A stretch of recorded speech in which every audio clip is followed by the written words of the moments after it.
Hello guys, আসসালামু আলাইকুম রহমতুল্লাহি বারাকাতু। আজকে চলে গেছিলাম একটা ফানি ভিডিও করার লেগে।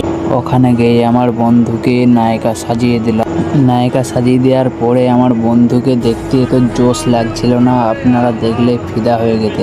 চারিধারে এত সুন্দর সুন্দর গাছপালা, চারিধারে সবুজ, আমরা যে মহেন্দ্র থারে গিয়েছিলাম, মহেন্দ্র থারটাই পাশে পার্কিং করে দিলাম। এত সুন্দর ভিউ না গাইস, দেখলে পুরো মাথা খারাপ হয়ে যায়। তোমরা যদি কোনো সময় এই জায়গাতে এসে থাকো তাহলে কমেন্ট করে একবার বলবে। আমাদের মহেন্দ্র থারটাকে নিয়ে আবার চলে গেলাম আমরা আমাদের লোকেশনে। আমাদের যে জায়গাতে শ্যুট করা হয়েছিল তারপরে আর এক জায়গাতে শ্যুট হচ্ছিল, তার জন্য আমরা মহেন্দ্র থারটাকে নিয়ে আবার সামনের দিকে রওনা দিলাম। আপনারা দেখতে থাকো ভিডিওটা কেমন লাগছে। ভিডিওটা যদি ভালো লাগে তাহলে লাইক কমেন্ট শেয়ার করে দেবে আর ফলো করতে ভুলবেন। আর যে চ্যানেলে ভিডিওটা ছাড়া হবে সেই চ্যানেলের নামটা একবার বলছি, তোমরা শুনে নাও। চ্যানেলের নামটা হলো নয়ন ব্লগার, ফলো করে দেবে।